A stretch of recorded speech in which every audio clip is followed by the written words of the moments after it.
Hi, everybody, especially to our fans that are watching in Baltimore, Maryland. I'm Leon Thomas. You're here for a special edition of Real Thoughts and Conversations. Real Thoughts and Conversations is a production of the Leon Thomas Group. You can learn more about us by going to our website, the Leon Thomas Group.com. One of the things we're very proud of that we do at the Leon Thomas Group, we provide opportunities for college students and recent grads that want to have a career in broadcasting and related areas. We bring them into our organization, give them training, give them direction, give them real world experience. Everyone says you need experience. We give experience. We have one of our interns working with us today. Her first show, Kiara Thornton. I'm glad you're here. You're going to do some great things. We also like to use this platform to bring attention to businesses, organizations, people that are doing good things in their community. And tonight on this show, on this episode of Real Thoughts and Conversations, we're going to have a conversation with Brother Jabari Natur. He's the proprietor of Conscious Heads Barber Shop, and he also runs a barbering boot camp in Baltimore. And he's been doing great things in the Baltimore community for years. And now the community needs his support. We're going to bring him on, let you hear his story, let you know how you can help. Let's bring Brother Jabari into the show now. Brother Jabari, good evening. Hey, peace. How you doing, brother Leon? How you feeling? I I am well. I am well. Thank you. Thank you for asking. My foot's wait a minute. I didn't even tell you. I had foot surgery last week. Yeah, I heard you. I didn't know what kind of surgery you had, but I heard you had Yeah. surgery. But I'm doing good because I don't need feet to sit here and bring light to the situation that you're going through and see how we can help you. Right, So right, right, right. I don't need feet for that. We come up with excuses. Oh, I can't do because shut up. You can do something. You Are you can able do to? Are something. you able to walk around yet, or you on crutches? Yeah, I'm walking a little bit. Look, they're making me use this. I gotta use a walker. Oh, okay. Yeah, I'm sure yeah. that's only temporary. It's temporary. I'll be back. I play racquetball, run a racquetball program. I'll be back on the court with kids. This isn't about me though. That's it. Not about me. Yeah. We're gonna talk about you and everything that's going on. So let me tell the part of how you and I met, and then we're gonna Okay. talk about what you do, why you do it, how you got into it, and how the community can help you.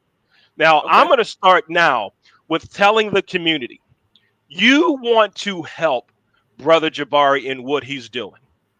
All right. You want to help. And here's how you can do it you can go to his GoFundMe page. The producers are going to put that on the screen now. There's a link there. You can take out your phone if you're watching on a computer.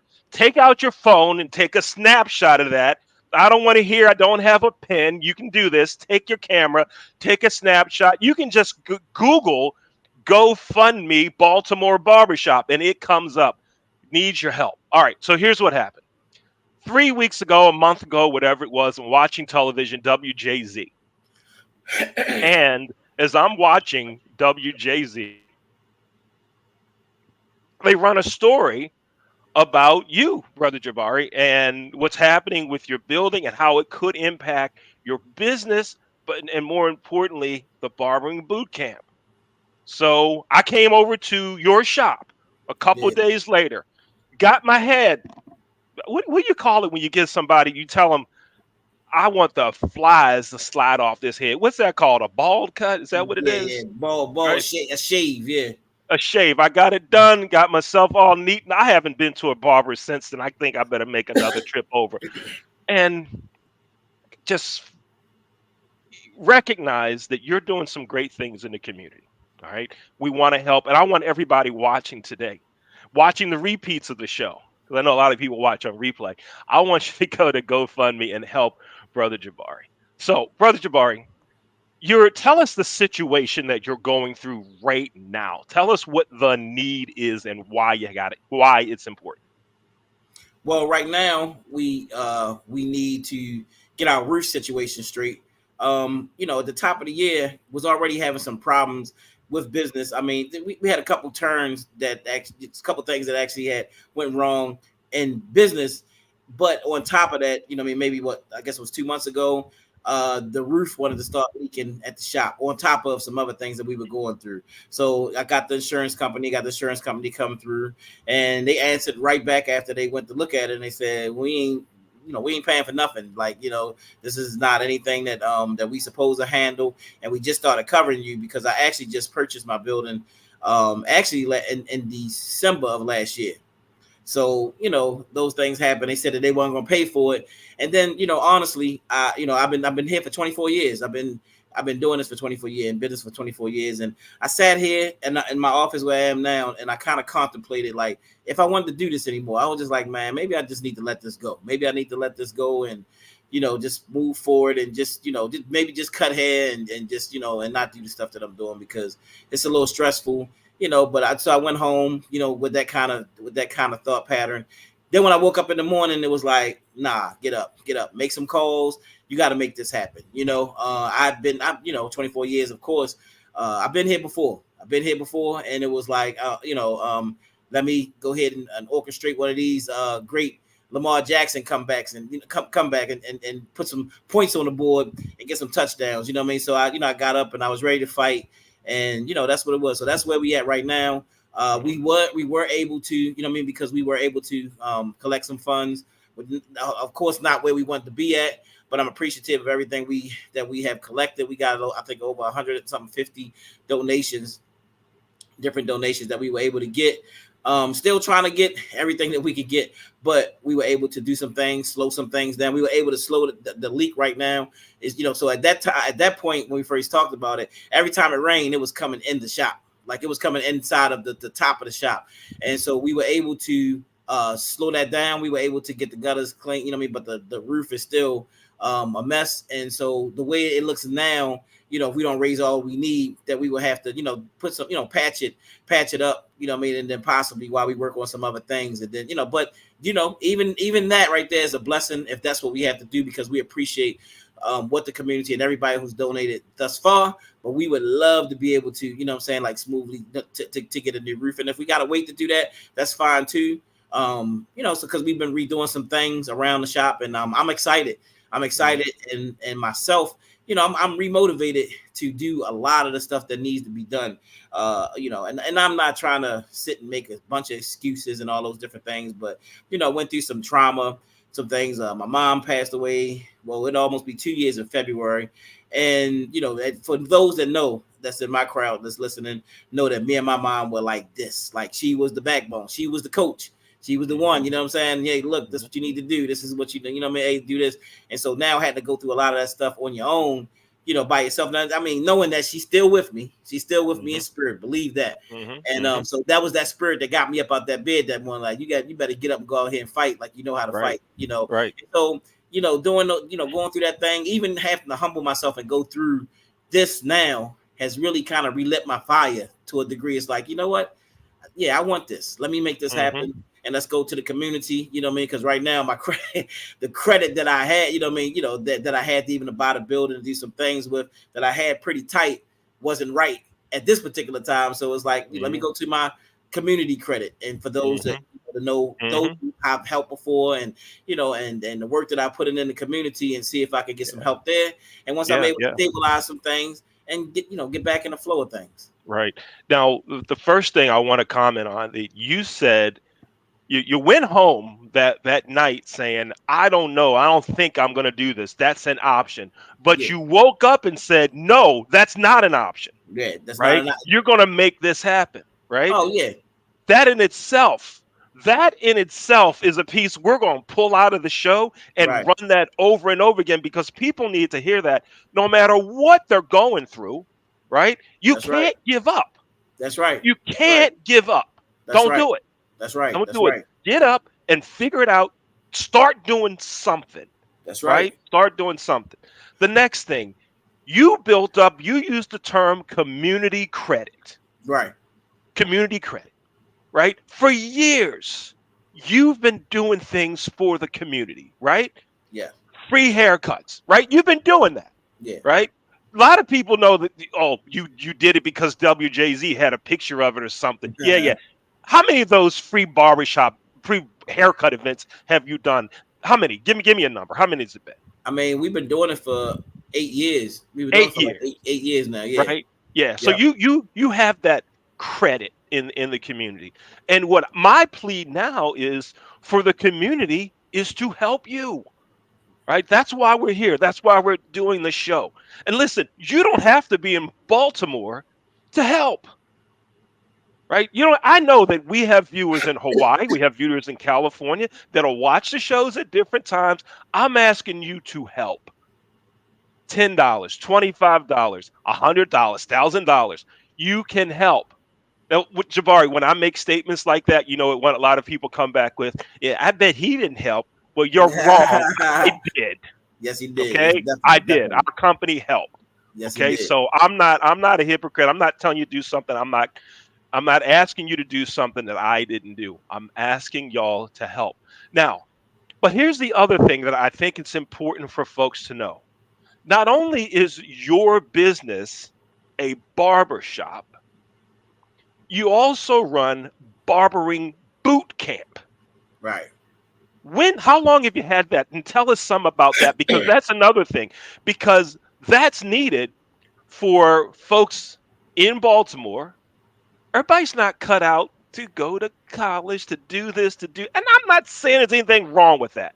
But trades are big, and we have folks that need to learn how to do something, and you're teaching them that.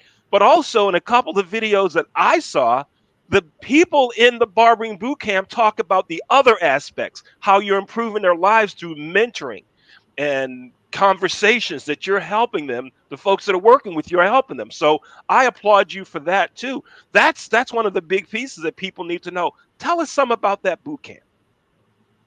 Yeah, we want to bring back the true essence of barbering. It's not just about putting hair on the floor and people cutting hair and getting money. It's about being counselors. It's about us, caring about the community, about us doing things in about us doing things out in the community. So the barbering boot camp structure is structured to teach people the fundamentals of how to cut hair, but ultimately we want to get people into the apprenticeship program, because that's what I came through. I was an apprentice barber, and that's how I was able to obtain my license. So what we want to do is get people to the point where they can cut hair functionally, and then get them into the barbershop where they're able to come in, make some money, while we actually teach them. But we're not teaching them just to come in and just to come in and get money, get money, get money. No, get money. You can become rich. You can make a lot of money from doing this.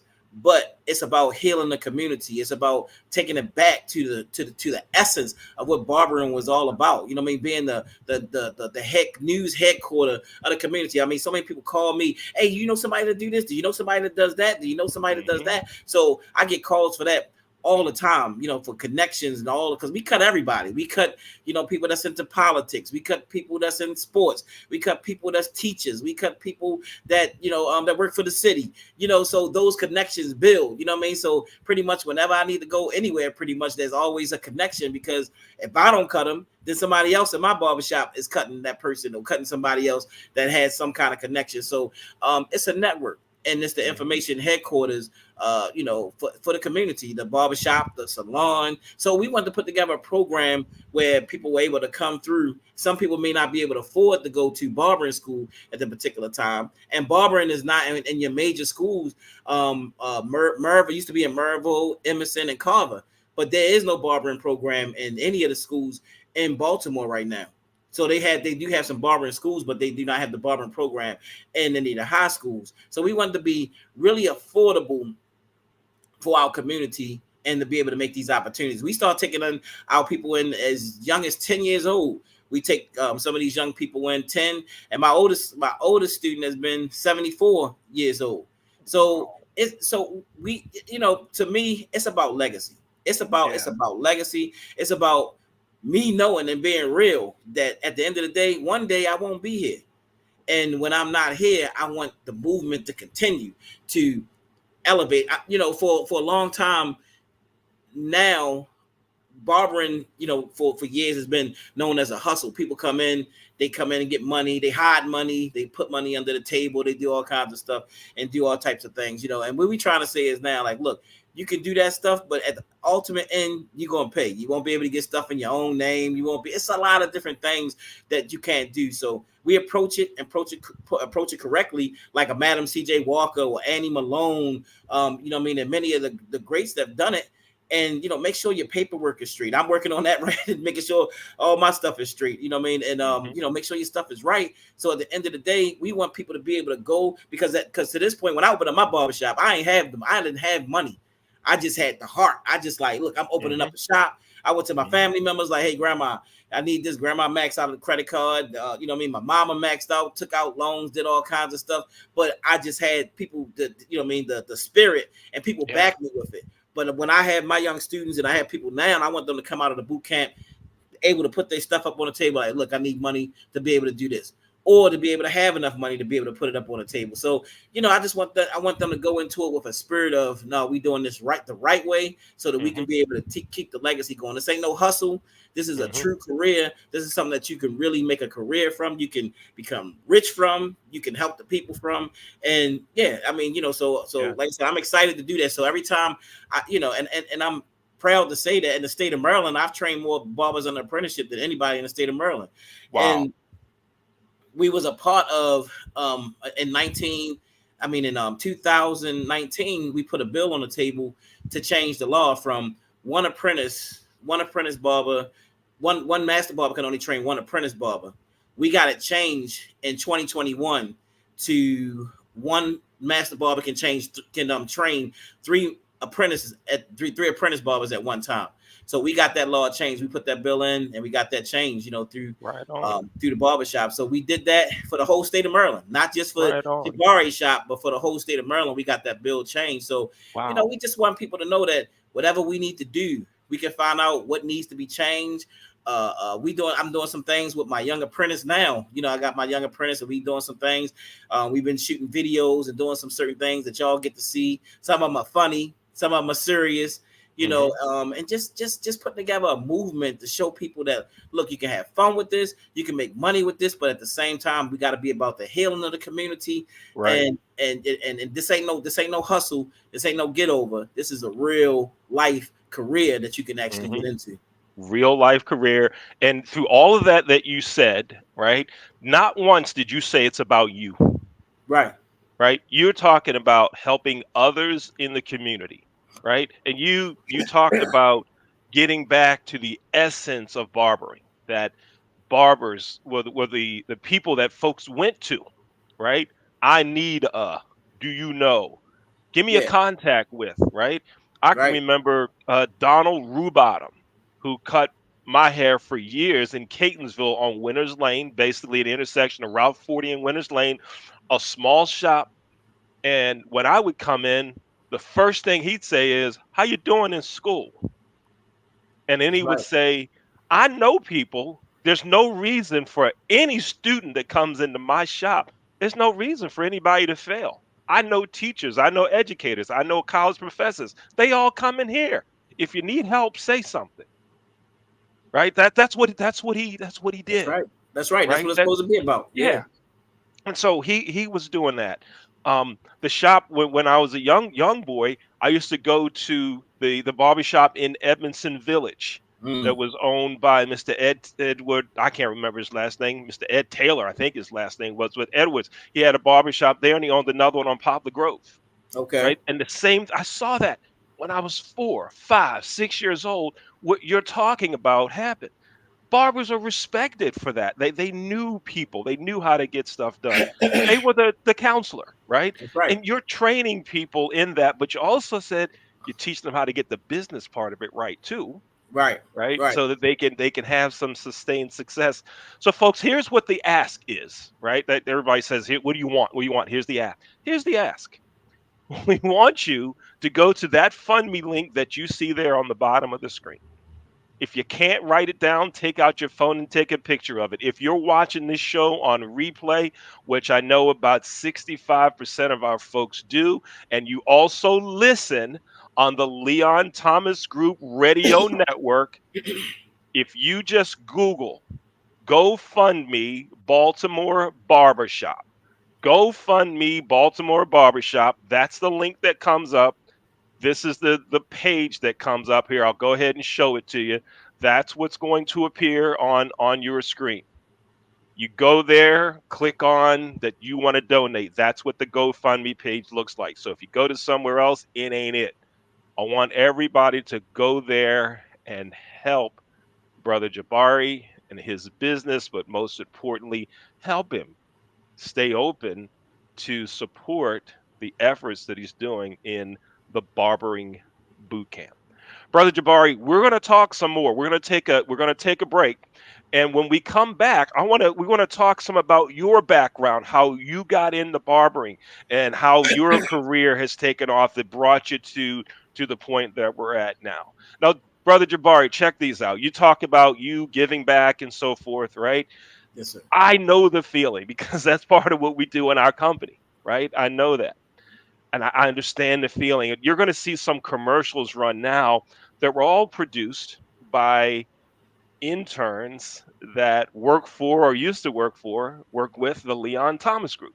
And so, Okay. folks, if we can help you on any commercial endeavors, any virtual events or whatever, make sure you let us know. You're watching Real Thoughts and Conversations. We'll be back after this break.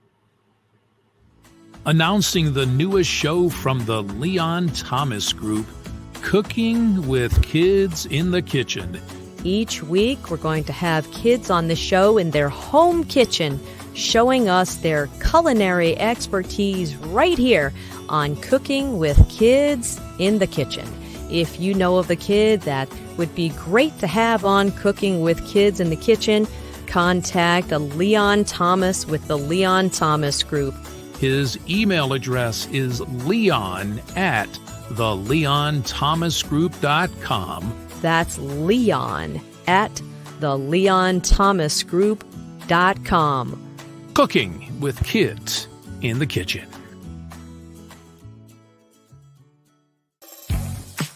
At Rod's Car Repairs, we work on all cars, old cars, new cars, and your car.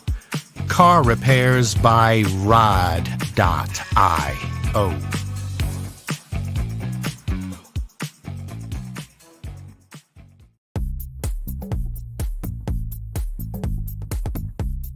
Renting is everything.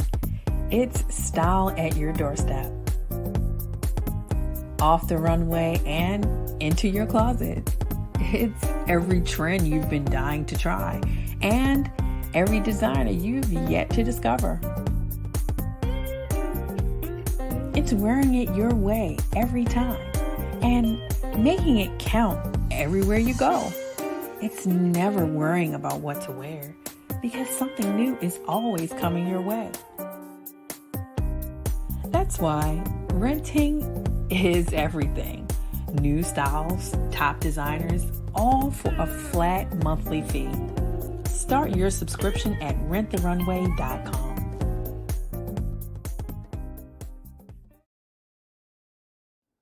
Slow roasted over hickory fire and pulled by hand. This is the way pit pork has always been done. Pulled pork lovers, rejoice. The smoky old days are back at the Smoke Shack. From the creative team that brought you the Browning Project and Dead by Morning comes a new thriller that will change the way you look at white-collar crime forever. Falling from the Sky.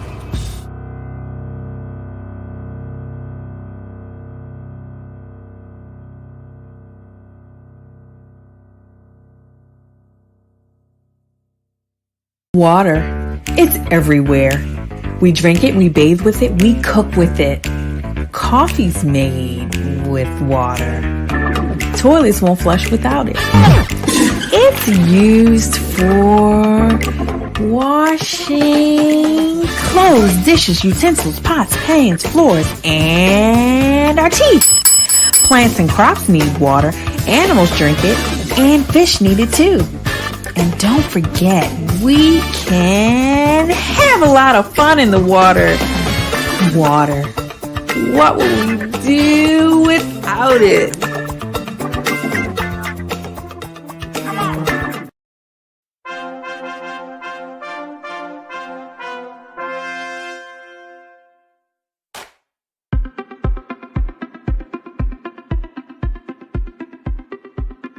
I'm Leon Thomas with the Leon Thomas Group. Podcast, virtual events, webinars, streaming shows, and so much more. We want to be your partner in all things virtual.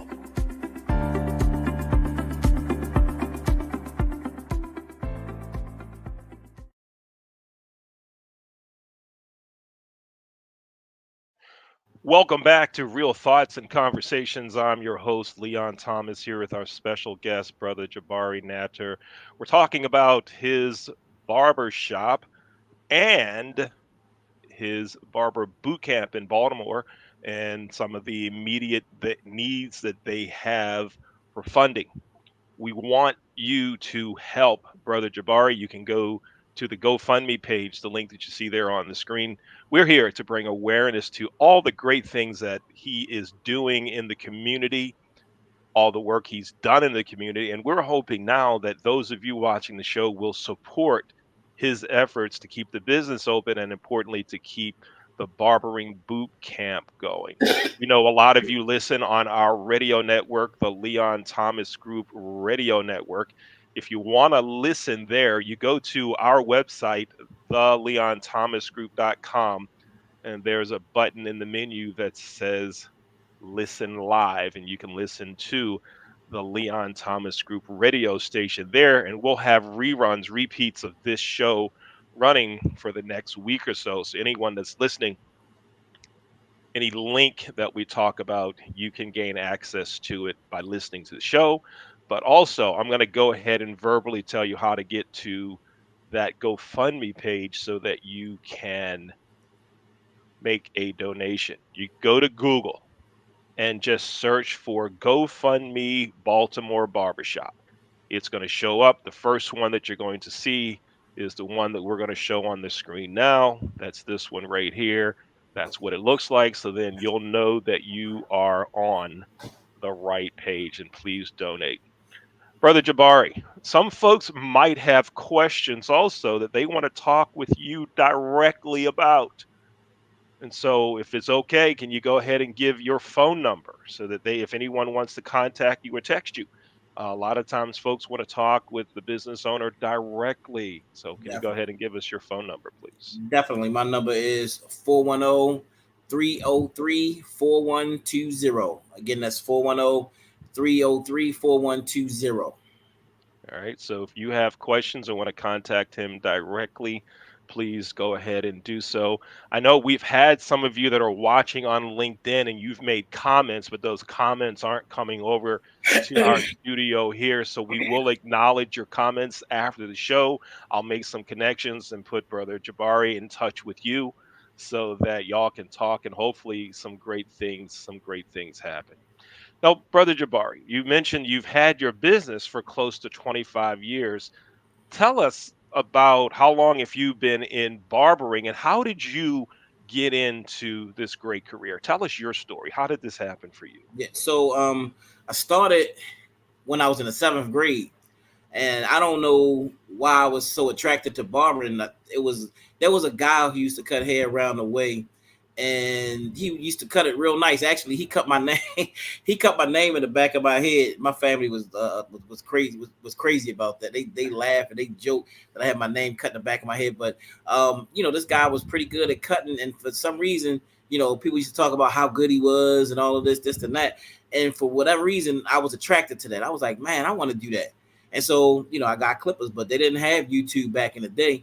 Of course, they had the barbershop, and I didn't go to the barbershop a whole lot when I was younger. You know what I mean? So I didn't really learn directly from the barbershop as much as I did with just experimenting, with cutting, because I didn't have a lot of friends. There were some people who cut hair in my class. I remember during that time, you know what I mean? But nobody taught me still how to do it. I had to kind of like just start to figure things out, try to figure it out. and wound up getting to the point where I could do a decent. My father was pretty much my first client, and he was very particular. And I talked him into. I didn't lie to people when I tried to get them to cut their hair. I just like, hey, look, let me cut your hair. I'm gonna be nice and And and people just took a chance. So my dad, he let me do it, and for whatever reason, he liked it. And I really didn't really know what I was really doing per se, but he liked it. He liked the thought of being able to tell people that my son cut my hair. And so he stuck with it, and I cut Pop's hair all through the years, all through the years from the 7th grade. When I would go to his house, he would always go, man, make sure you bring your clippers with you. Bring your clippers with you. And so I would cut his hair. Then I went on to me cutting people's hair around the neighborhood.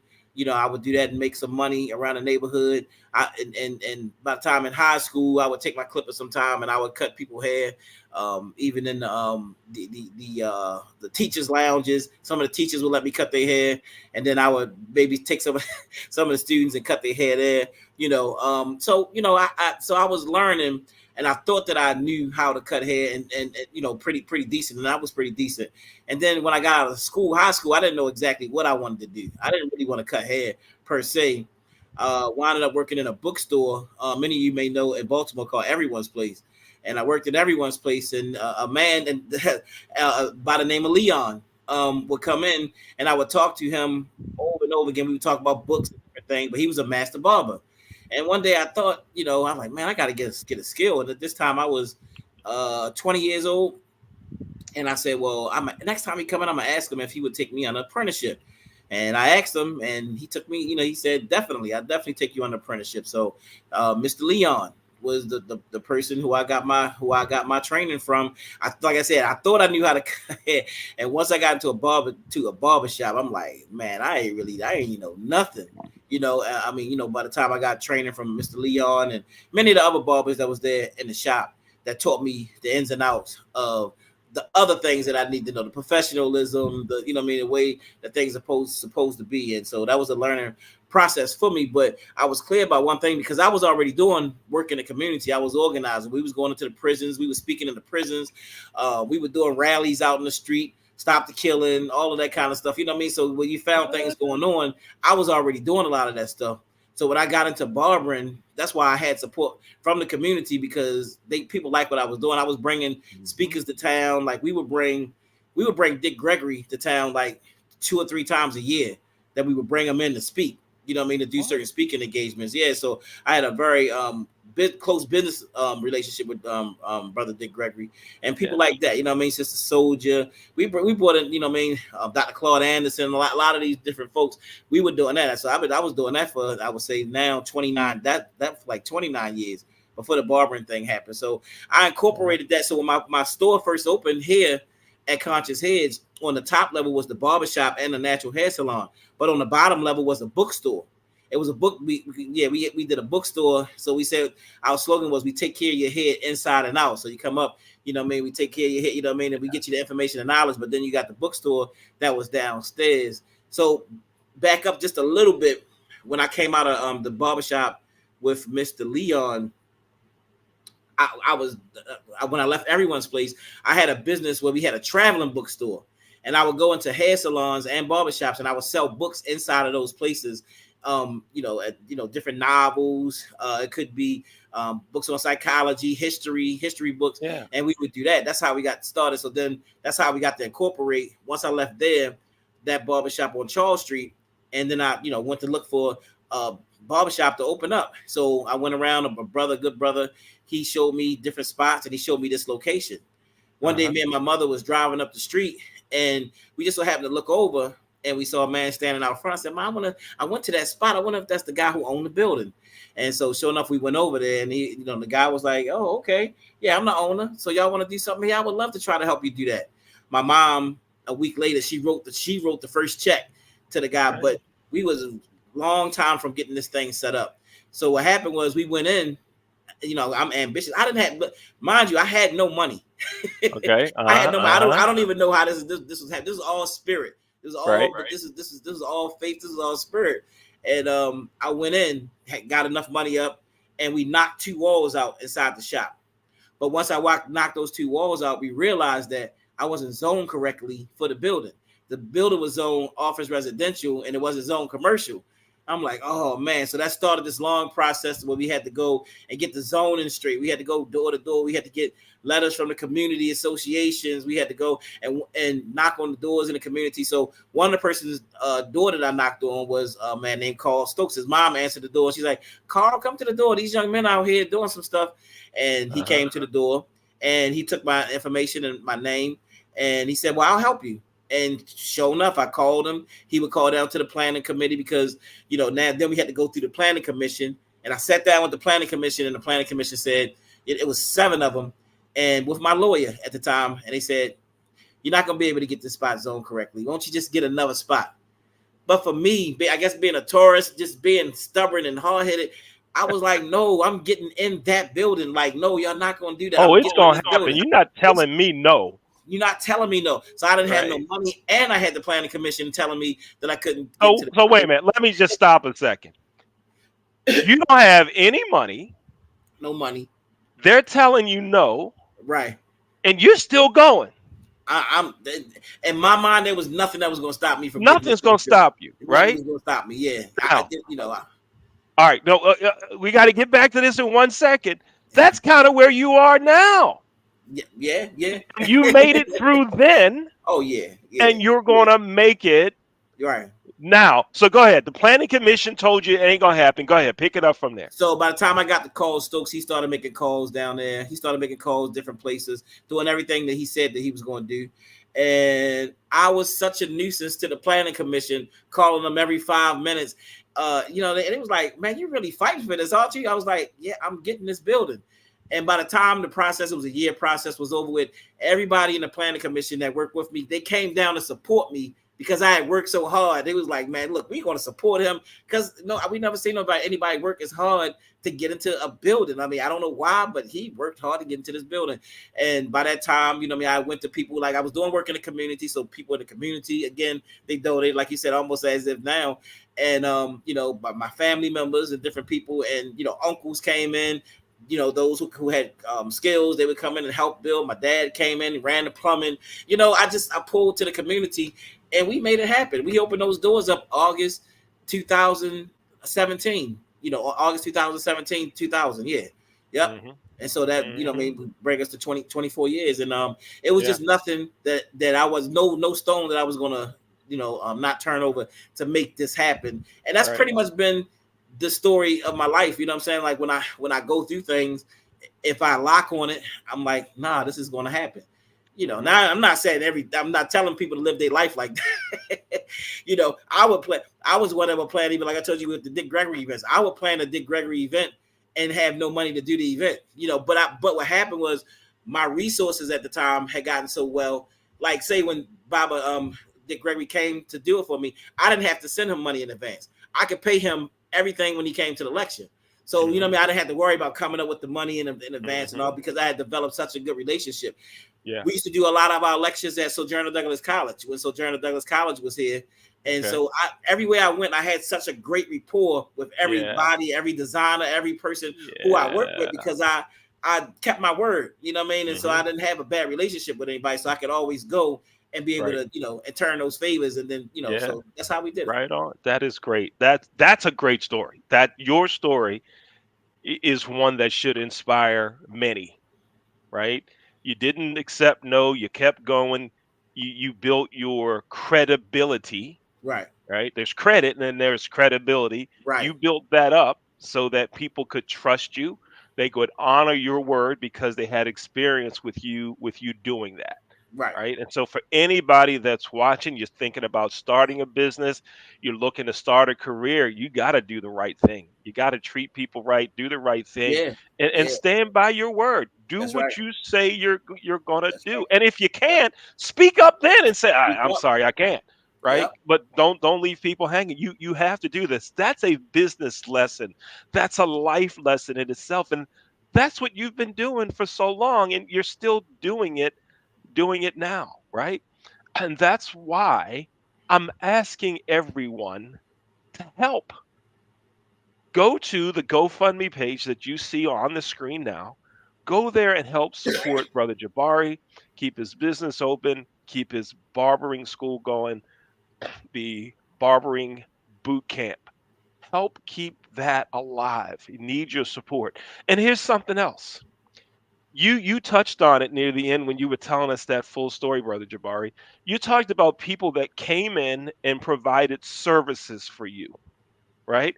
I'm quite sure if a roofing company were to call you tomorrow at that phone number, 410-303-4120, if they were to call you tomorrow to say, I'm not going to give you any money, but we're going to take care of the roof, I'm quite sure you'd say yes, Oh yeah, I'm pretty sure I right? would. Yeah. I mean, so folks, even if you don't have money, a crazy amount of money to help, there's still something you can do. We all have skills. We all have abilities. We all know people. Leverage those relationships. Use those skills that you have to help someone like Brother Jabari in the community help. There's something that somebody watching this show, listening to it on the radio network, somebody knows someone that can help. So we want to do everything that we can to help you. Now, Brother Jabari, before we end the show, I have to tell you my haircut barbering story. Okay. I was a barber for one day. Uh, I was a football player for one day. We won't talk about that here, but I will tell you the barbering story. So it's maybe fourth or fifth grade, and my hair got a little long, and I wanted a haircut. And I said, Dad, I want a haircut. My father said, No, we'll go this weekend, and it's like Thursday or so, maybe Wednesday, whatever. I said, I want a haircut. He said, No, we're gonna go this weekend. I want a haircut. I said, we're going this weekend. it's So I went in the bathroom, and I had a little bit of a, I had a little, I had more growth, right? I had some hair, right? And I got scissors, and I started cutting, right? And I left the evidence all in the bathroom sink. right, I right. left it there. So Dad comes in to the bathroom. Whose hair is this? Whose hair? Whose hair? Not mine. Oh wait, now it's somebody's hair, right? Whose hair? Not mine. He comes in my bedroom. I've got it all pieced up here. It's messed up, right? And he said, "Well, I told you we were gonna go Saturday." Yeah, but I wanted a haircut, Dad. He said, You done messed your hair up. Look at you. And it's like 10 o'clock at night, so I can't get a haircut now. Right. I had to go to school with this messed up haircut. And when I go to school, people are like, What happened to your head? Man, what happened to your head? What happened to your head? What happened to your head? What happened to your head? I couldn't tell anybody the truth. I had to blame it on the barber. I said, Yeah, the barber, he just messed up. The barber The just messed up. And that was my thing. But Dad was kind to me. He didn't make me go back to school the next day. We went to the barber, Mr. Edwards Barber Shop in Evanston Village. We went there, and he looked at it, and he had me in the chair. What do you call when you move the chair up and down? What do y'all call that when you raise the chair? Is there oh, a just technical pumping up term? the skin. All Yeah. right, pumping up. He pumped it up, and he looks around, walks around. He said, "How did this happen?" And I said, "I don't know." He said, "This is the barber coming out now, right? The learning part." He said, "You can't lie." He said, "You can't lie to me. This Right. just didn't happen. Come on, man, young man, tell me, how did this happen?" Well, I wanted to go get a haircut, and I did it myself. He said, "Oh, do you want to be a barber?" I said, "No, I don't want to be a barber." He said, "Well, that's what you tried to do." I said, "Yeah, yeah, yeah." And he said, "Well, only thing I can think is we just got to take it all off. We just got to take it all off." And so he gave me a bald head. So then I had to go back to school with a bald head when bald heads were not popular, Right. right? And so that was kind of the memory lesson was, all right, yeah, I'm getting paid back now. So first day I was embarrassed because I have the messed up hair. Right. Second day I have to go back with a bald head, right? So that's my barbering story. That's That's it. funny. That's it. I'm not going to repeat that anymore. Uh, And We'll talk about some other things. Listen, folks, we have like 1 more minute left in the show. You don't have to donate while the show's up. You can do this at any time. If you're listening on the radio, you want to do this. Google GoFundMe Baltimore Barbershop. It's going to take you to the link that you can donate to help Brother Jabari keep the business open as well as keep the barbering boot camp alive. He has helped the community for over 25 years. He's been active in the community, helping people in the community, mentoring folks in the community, coaching people in the community. That's what barbers do. One of the essence of barbering is that you sometimes become a life coach, Yeah, right? You help people make it through their lives, and we're yeah, asking you to help him. So, what if I don't live in Baltimore? I don't care.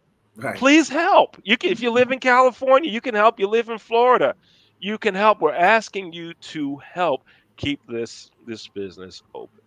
Brother Jabari, it's been great having you here with us, and we're making plans to have you on some other shows that are produced by the Leon Thomas Group. So one of our producers will be in touch with you within the next couple of days to talk to you about those opportunities as well. But before we go, I'll give you 2 minutes. Tell us everything that the community needs to know, why they should help you, everything. The floor is yours for 2 minutes.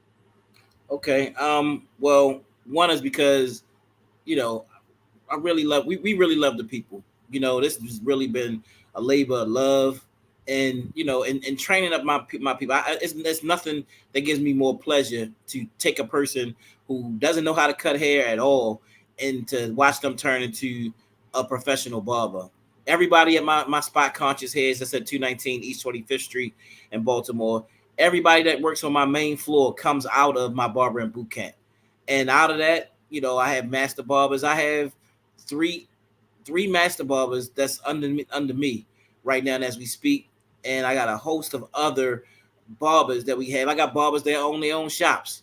Barbers who've made a lot of money from cutting hair, and they also actually follow the trend, and they do the same thing that we do within their barbershops. They teach people, they reach people, they play educational things in the barbershop. You know what I mean? Play great music in the barbershop. They debate, have good debates in the barbershop. And it's like I said, it's a movement. It's a movement, but it ain't just about cutting hair. This is about helping our community. Our community is in great need at this particular time. Yeah, and some people are going to go to school. Some people are going to become politicians. Some people are going to do other things. But we saying that there is a great career in the barber in the field of barbering, and we want to add that professionalism back into barbering. We want to add that family feeling back into the whole barbering industry, and and make it something that you can really make a career from, and you can do you can you can really make a career from. So support us, like I said, because we train in the youth, we love the youth, we love the community.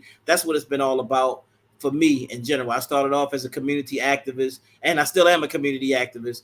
And just some of the things that we're doing now, I really dedicate my time into this whole barbering thing. So, I love you, family. Thank you, Brother Leon. And those commercials were looking really good. I mean, like your production is really tight, really, really tight. You know what I'm saying? Thank So I you. definitely Thank you. appreciate that. And this was a really great show. I really appreciate being here. And I appreciate your support.